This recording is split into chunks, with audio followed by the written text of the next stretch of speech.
study that we've been doing, You Are Never Alone. And the title of this one, of course, was God is With You in the Storm. And I have just a few comments about this tonight. You know, we always marvel at the rainbow when we see a rainbow. And there's a reason for that. It's really a stunning sight in the sky, especially like sometimes when we see like a double rainbow. But really, it's what they represent that has such meaning to us. And that is that there is this calm after the storm.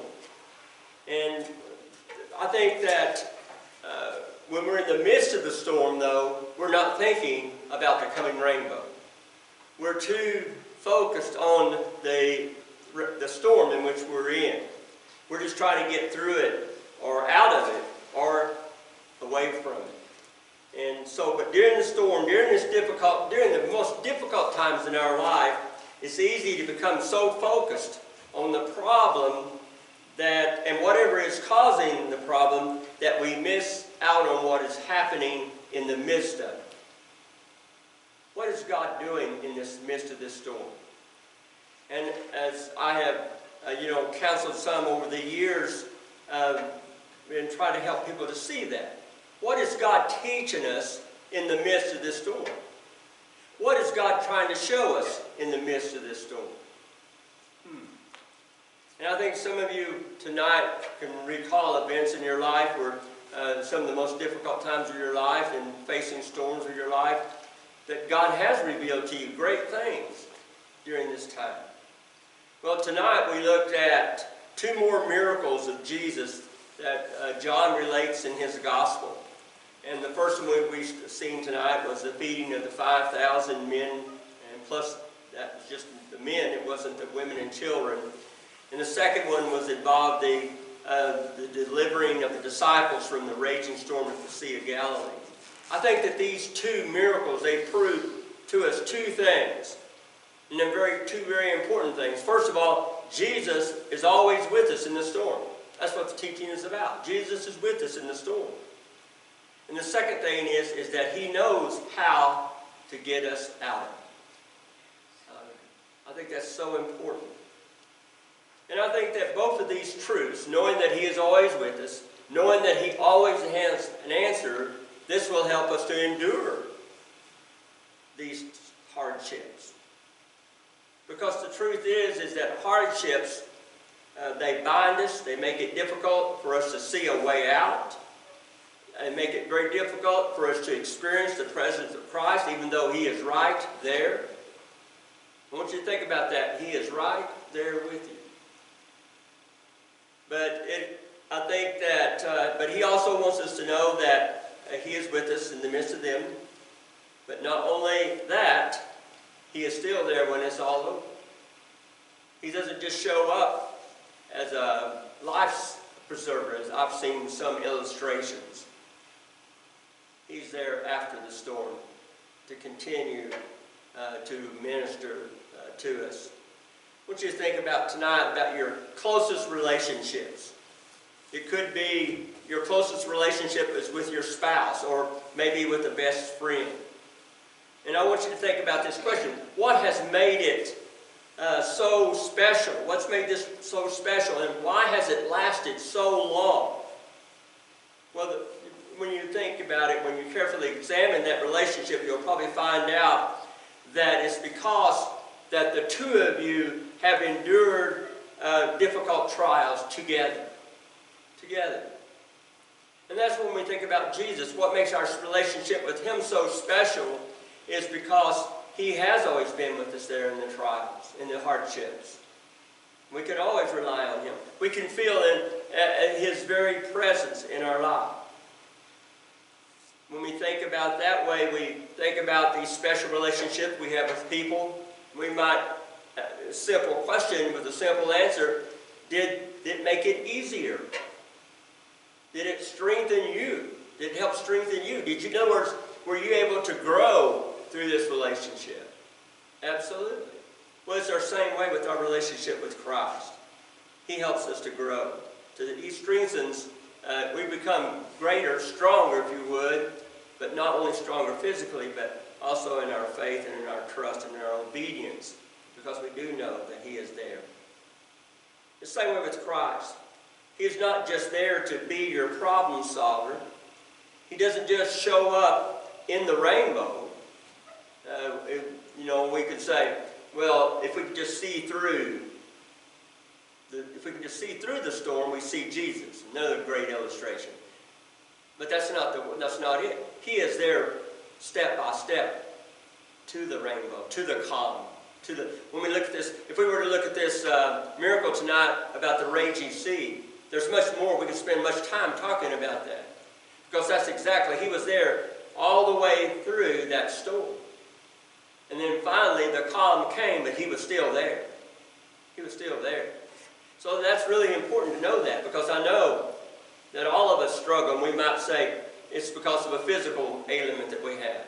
We might think that because it's a mental thing that we're going through. My goodness. Or something else. And it seems like it's really difficult and really hard. But He is with us there, going through this step by step, minute by minute. That's so important for us to understand. He's not just the light at the end of the tunnel, as we sometimes think. No, He is the light. And He's not that light at the end of the tunnel that we're walking toward. He is the light, the flashlight, guiding us through the tunnel. Think about that. That's exactly how it works. He is there to weather the storm with us. He's not going anywhere when the storm, when it becomes so difficult either. So as you reflect over these miracles, as you think about these miracles, as I pray that you do, as you think about this lesson over these next days, I want you to ask yourself, where might have you been if Jesus hadn't been in the midst of that storm? Where might you have been? That's a great song. I might also ask you, when do you feel God's presence most clearly? Is it when the times are good? It can be, absolutely. My goodness, a praise, when we feel well and we can give praise, and absolutely, who we give praise to? The Lord. Absolutely. But it seems like that during our hardships is when we feel His presence most closely. We're never alone. And I am so thankful that in the midst of our trials, in the midst of our difficulties, we are never, never alone. I might ask you a couple of questions to continue. I want you to reflect on this message and think about it. You can read about these miracles in the Gospel of John, and I pray that you are doing that. But just a couple of questions. When you look back over your life, just this week, just maybe today, can you identify a moment when you really felt Jesus was present in your life? Think about how precious that is. When was the last time that you truly experienced this? Go from just feeling His presence, but what about experiencing His presence in your life? In other words, you can feel Him moving in your life. And it's not hard to think about that, because it's the times when you are indecisive, or you can't make your mind up, or something is going on, but you can feel that God is moving, is making things happen, moving you in a certain direction, moving you along. And I feel that in my own presence as a pastor teacher, that as far as teaching lessons or sermons. I have many books, and I've written many sermons, and I've used a lot of different sermons, borrowed a lot of sermons from a lot of different teachers and things over the years, and done all kinds of things. But then when I get ready to begin studying for a sermon or whatever, I can feel being moved somehow to a particular passage or to a particular subject. For me, that's for me. For your own life, it may be something very different. But in other words, that's experiencing His presence in my life. Not just feeling it. Not just feeling, experiencing it. There may be some of you here tonight that may be truly facing a storm. And I might ask you to think about, reflect upon what is he saying to you tonight? What is he saying to you about this storm? So we kind of bring this to a close, and the title of this section here is, the closing is Riding Out the Storm. And it talks about the idea that during the storm, it is our natural instinct. Now, that's the reason why we started out with this song. I love this song. And there's certain parts of that song I love so much. Because during the storm, what do we usually do? We seek what? We seek shelter. And that, I'm trying to think, that's a song too, isn't it? I'm thinking about the book and the shelter of his love. The shelter of his love. I'm thinking about the book, but I think there's a song too, right? But I can't get the guy's name that wrote the book. I can't think. But anyway, but that's true. We seek shelter. And so, but that sometimes when we're in the midst of a storm, now let's talk it, we're physically talking about it. Sometimes that's not possible, is it? Sometimes we have to what? We have to ride out the storm.